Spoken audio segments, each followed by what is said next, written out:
Fall is approaching, and with that comes the fall fragrance season, which is one of the best if you ask me. I absolutely love the fragrances for fall and even winter because you get to play with stuff that's a little bit heavier, a little bit sweeter, something that's gonna stand up against a little bit cooler weather. And so I went through my collection and I decided to really pare it down to a niche fall fragrance wardrobe. I'm gonna wear tons of other scents for fall. I'm gonna do other fall videos as well, but I really thought when we're talking about niche, which tends to be very expensive, I wanted what I talked about to be something that I'm actually wearing. These are scents I'm so happy I spent my money on. I really think add to my wardrobe, and I wanted to share them with that lens. So these all get me excited for fall, and let's just get into it. I'm gonna start off with Thé Matcha 26 from my Labo. This is one of my favorite scents, just in general. There is something about it. It is woody, it is a little green, but it's also a little powdery. There's matcha in here, as the name would suggest, but there's also some fig. I really pick up on the fig. It's almost kind of creamy to me. Bitter orange is also listed as one of the notes, which I pick up on a little bit of that citrus as well, but the cedar and the vetiver really come out in this, and I just absolutely love it. The moment I smelled this, I knew I loved it. I've described this before, but to me, there's something kind of velvety about this fragrance. It's the powderiness and the way that it is done. It smells smooth and like enveloping to me, very comforting. It's almost this hug, and the way that it wears as well. I wouldn't say that it has a ton of projection, but the scent bubble that it creates around me really stays around and has some longevity. And I find that even when I wash my clothes, I can still smell. Like, I know when I've had Thé Matcha on my clothes. So if you haven't smelled this, I highly suggest checking it out. Labo actually during the month of September does their city exclusive, so it's an especially good time to check out a Labo boutique. But I really feel like that woodiness, the earthiness, that kind of powdery velvetiness that comes from this fragrance is great at grounding it for that fall weather. Although this is a scent I can wear year round and have worn year round, fall to me is like its main time to shine. It's just beautiful. If you're interested in more woody fragrances, I have to mention Liis Bo.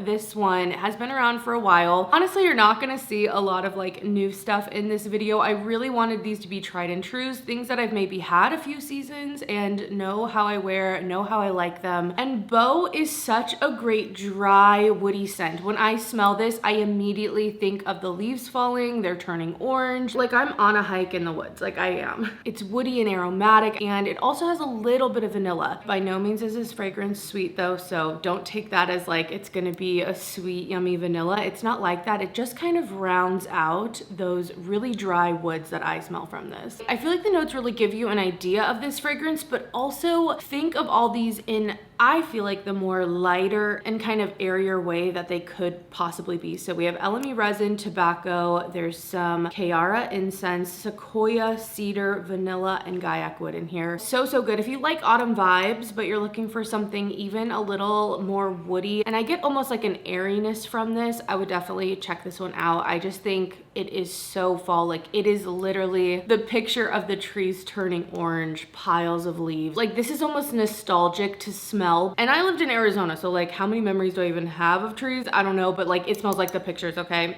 It really transports you. It's literally perfect for fall. It's just a wonderful scent. Definitely one I'm so glad to have in my collection. Before we get into any more, I do want to mention a new scent. This is not a part of the niche fragrances for fall that I picked out, but it is a new one from Etat Libre Orange. This was sent to me from Twisted Lily. This video isn't sponsored, but I am an affiliate with them, and this just launched over at Twisted Lily, and I thought I would give you some thoughts on it, let you know what I think about it. It's still relatively new to me, and when I saw the notes, I was definitely intrigued. Etat does some interesting scents, so I have some absolute favorites from them, but I always go into smelling one of their scents with an open mind and knowing who knows where it's gonna go. Story of Your Life boasts notes of Davina and benzoin in the top. There's a bread note, which very much intrigued me in the mid, and also some orange blossom, and then in the base, there's cacao, vanilla, rum, amber, woody notes, and patchouli. So I was excited to see where this would go since there were so many like gourmand notes, but there was also some other stuff that I knew was gonna kind of balance it out. I didn't expect this to be overly sweet, and I have to say, it's in the middle for me. There's a part of me that really likes this,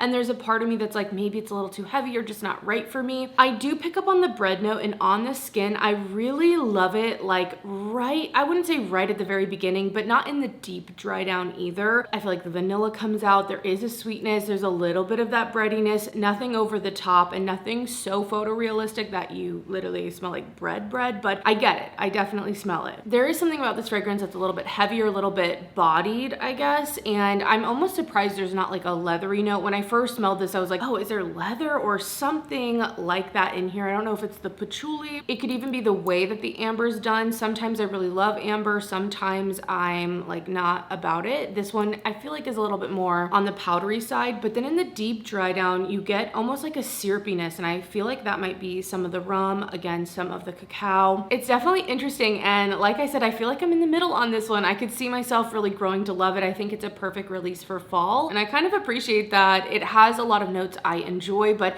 it's a little bit more challenging in a fun way, and so I'm excited to continue wearing this. I'd love to know any of your thoughts if you smelled this. Again, it is new, and if you're wanting to try this, to either buy it or sample it, you can do that on Twisted Lily. I have a discount code with them. They carry tons of niche fragrances, so if you're ever wanting to sample any niche fragrances, even quite a few of the ones I have here, which if they do, I'll leave sample links down below if you want to sample anything I'm talking about, if they carry it at Twisted Lily. So I'll keep you updated with my thoughts as I continue to play with this. It's definitely one that's going to take a lot of wear and just getting to know it to really lock down my thoughts on it. But thank you to Twisted Lily for sending it to me. And now to get back to my tried and true niche fall favorites. You know I had to put vanillas on here. This list has a lot of vanillas, okay? I cannot lie. And this one's a recommendation to all the vanilla girlies out there like myself who love vanilla, love something sweet. And if you're looking for a thick, rich, kind of warm vanilla that's gonna hold you during those colder months, Tihota is definitely one to check out. This is from Indult, and it is straight up vanilla, okay? It's vanilla bean, I think, in musks. That's what's in here. And this just reigns supreme for vanillas, I swear. If you have not smelled this and you love vanillas, you need to smell it. I definitely get the vanilla bean in here, almost like a vanilla extract as well, but the musks in here I think really thicken it up. So this one is one you really can't wear in the summer, at least to me. It's just a little cloying. The heat is gonna just choke you out, baby. So once fall rolls around, this is a great one to not only wear alone. I mean, again, I love just wearing straight up vanillas. I love smelling just delicious and cuddly and amazing, but you can also layer this with anything you want to add some vanilla, add some sweetness to. It is just amazing. I have a decent dent going, and my juice is only darkened with time because of the vanilla, which I love to see. So I highly recommend this. We need to do just a vanilla video. I'm sure I'm like overdue for like 800 billion videos at this point, but out of my whole collection of vanillas, which there are a lot, I feel like Tihota is one of the best ones for fall and getting into the colder weather. And now for some variations on vanilla. So all these next ones definitely have a very strong vanilla base. They tend to be pretty sweet as well, but there's something else going on in them that I think is just great and really gives it some character and personality. So first off, here is Silky Woods from Goldfield and Banks. I absolutely love this. I actually wore this the other night. And this is a sexy vanilla to me. This is very much vanilla, but it's also very woody. It's a little powdery. It has saffron touches in here. There's even some oud, which isn't that stinky oud. This one to me is not challenging. At least I don't think so. There's also some leathery touches in here. And to give you an idea of the scent, I do feel like it's similar to something like YSL's Baby Cat, or even something like Byredo Vanilla Antique. Like, none of these are dupes, but if you like those scents, I think this is one to check out if you haven't. And I actually find this one a little bit more vanillic and just a little sweeter and like smoother. When they say Silky Woods, I really feel like they melted together. The suede, the oud, the tobacco leaf that's in here. I really just find this smooth and sexy and just a little bit more grown and a little bit more, I guess, refined than Tihota. Again, that one is so bakery, like it smells like a treat. It smells like churned ice cream. This smells like a perfumed version of vanilla that is just grown up, mature, beautiful, while still being sweet and easy to wear. So I love this. Definitely one to check out. I couldn't not mention Fragrance de Bois Minuit Demi. This is just one of those, again, sexy kind of vanillas. Ooh, it has a nice kick of spice to it. There's pimento in here. I want to say there's cardamom as well, but it's definitely spicy. There's a lot of heavy notes in this fragrance. Again, we have tobacco. I think there's some type of alcohol, like maybe rum. There's some cinnamon, but the sweetness and the airiness really balance all of it out. So I find this to be be super wearable, signature scent worthy for sure, but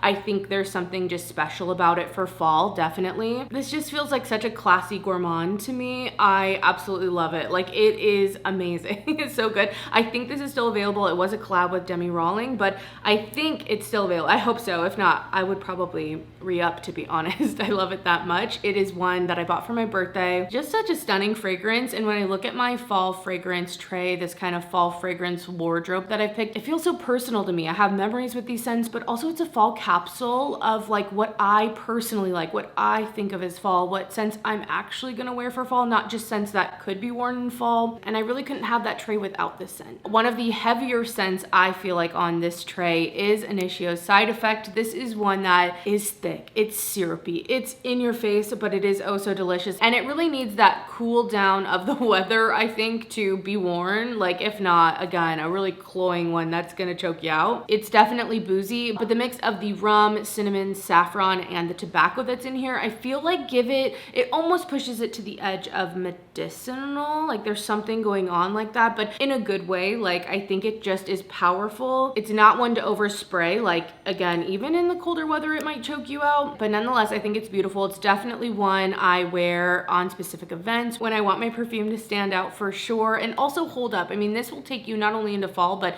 also into winter. Like, I feel like over cold months, this is gonna smell great, but I love that sweetness that's in here. I think it balances it really nicely. A little goes a long way, but a beautiful, beautiful fall fragrance. I only have a few more in here. If you want something that's a nice mix of woody and sweet, I had to mention Maison Margiela by the Fireplace. I know this is a designer scent, but it's like one of the designer scents that's actually carried at like niche retailers, I feel like. So I'm putting it in here anyway. I feel like in general, the Replica line from them does a really good job of creating scents that I find a little more elevated than other designer scents out there. Although you guys know I hated the most recent launch. I really didn't like that one. Anyway, By the Fireplace is such a winner. This one is smoky though. It's very woody. The first time I smelled this, I literally just got campfire, but over time, I've just fallen in love with this fragrance. I just think it's so beautiful. I love the balance of that really woody, fiery, charcoaly kind of scent with this deep kind of saturated and seeped sweetness. A lot of people describe this as like roasting marshmallows over the fireplace, and I get that. I get that sweetness. It takes a second, but it's beautiful and just adds that perfect touch and again balance to this fragrance to me. I think there's some interesting notes in here. There's cloves, pink pepper, orange blossom. I don't really pick up on the orange blossom, but definitely the cloves, pink pepper add a spiciness. There's chestnut in there, which chestnut, at least in the fragrances I've smelled, adds something kind of creamy. I don't know, there's something kind of nutty about it, but it's like more of a docile nuttiness and more of like a creaminess, like a texture almost that it adds. Gaiaquid and juniper, the vanilla, of course, Peru balsam and cashmere in here. So I'm obsessed with that. I've run through it. Me and my husband both wear this scent during the fall time. I'll wear it with baccarat sometimes. I've even branched out into wearing this in summer, which I feel like I can pull off, which is kind of I know that's saying a lot because it's kind of smoky, but fall is really where it shines. And so I'm so excited to really make a dent in this bottle. It is so, so good. And if you've smelled this in the past and all you got was like burnt firewood, burnt logs, I really recommend trying it again. Our noses change over time and it might be something that you like now. So check it out. I'm on to the last two. I have another Le Labo on here and I put this on, although Santal 33, I feel like has been talked about a billion times over. I feel like people know this scent. Even my uncle, we were having a family reunion and I was like, oh, you smell good. Is it Santal 33? Which he was like, oh my gosh, yes, it is. I just got this at Costco. And you know, at that point, that's how you know this is widespread. That's my point of that.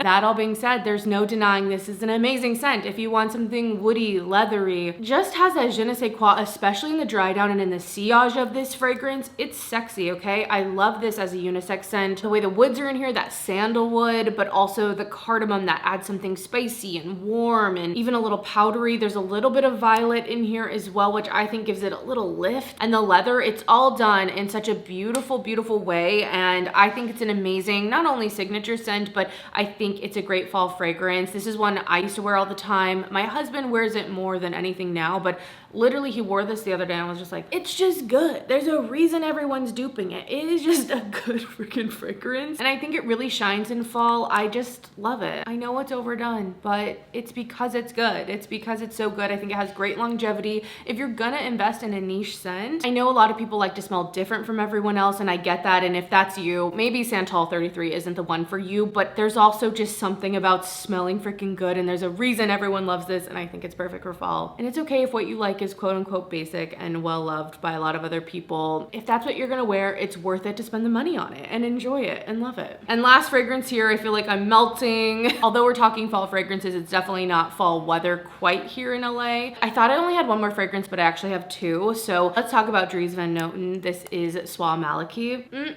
If you're looking for a sexy fragrance, a really feminine, kind of powdery, but warm and engulfing fragrance, this is one definitely to check out. I wouldn't even say this is my normal type of fragrance, but there's something about this that just is amazing. This also has a chestnut note, and I feel like it adds to this kind of smoothness that's in here. I feel like I actually have quite a few fragrances that have chestnut in them. It's like one of those notes that I'm like, well, if it's in there, I definitely want to give it a smell because I have a lot I like. This does have a prominent rose note, but I feel like this rose is so pillowy and soft, and it doesn't smell like too much of a florist by any means. There's a silk note in here, again, that chestnut, there's cacao, and all of those notes really engulf that rose and kind of dampen it in a way, or just make it soft. It like changes it from a fresh rose to like a velvet rose, like a fake velvet rose in a way, although this doesn't smell plasticky. There is some bergamot and also black currant in the top. I don't pick up on it a ton. I think it just gives it a little bit of brightness to me anyway. On my skin, I almost get something like a very smooth sandalwood as well. Like I would not be surprised if that was in the notes, although I don't see it listed. There's just something sexy about this fragrance, and I love it even on my skin when it's a little warmed up. Not in any way where I'm hot, but I have had multiple times where I'll get in the shower and this has been on my skin and it just wakes it up and smells so divine. So if you're looking for a sexy, feminine fall fragrance, I think this is one to check out. It has enough richness to it, I feel like, to hold up even as it gets colder out. And truly the last fragrance here, I have Jo Malone Ginger Biscuit. This one I wanted to put on here, one, because I freaking love it. It was re-promoted last year. It is so yummy, but in a different way than other like vanillas and other gourmands. As the name suggests, it has that kind of ginger snap, ginger biscuit, ginger cookie smell to it. So think of the holidays, those spices, but a nice sweetness. But this is showery. The way it's done, it's very translucent, it's very lightweight, it's an easy reach. Although this isn't the heaviest fragrance, and I feel like fall and winter give us the opportunity to wear those heavier fragrances, I still like something that's easy reach. Like, don't get me wrong, I love Side Effect, but I do have to pick when I wear this, and this is a little bit easier. And I'm realizing now, Jo Malone is another one of those houses where I'm like, I don't know if this would count as niche. Let me know, but it's going in the video, okay? It's still expensive. And what's really exciting is this, I saw on Sephora's website is coming soon. I don't know if they're bringing it back. I really, really hope that they do. If they do, I will definitely post about it, because when they re-released this last year, it was like gone pretty fast. I feel like, you know, we didn't even make it through the end of the holidays before this was already sold out everywhere. So if you have it, enjoy it, and hopefully they're bringing it back, because I'm telling you, this is a great gourmand, and I feel like it's a gourmand done a little bit more sweet and different than Jo Malone, but also in the Jo Malone style as well. So love this fragrance. I decided to add it as an easier wear in my fall fragrance wardrobe. But those are my 10 fall niche, I guess some of them debatable, but niche fragrances for my fall wardrobe that I decided to pick out and really recommend. If you're gonna spend some money, these are ones I think are amazing. If you like my taste or have a similar taste to me, these might be ones to check out. I wear them a ton. I really feel like I got my money's worth out of them. I think they're worth the money. So I'd love to know what you're excited to wear in terms of niche fragrances this fall. What do you think is worth the money? I know it's been a bit. I'm still getting kind of settled in this new space, but let me know what videos you want to see, or if you have any fall videos specifically, or like timely videos you want to see, let me know. But other than that, thank you so much for being here, and I will be back with another video soon. Bye guys.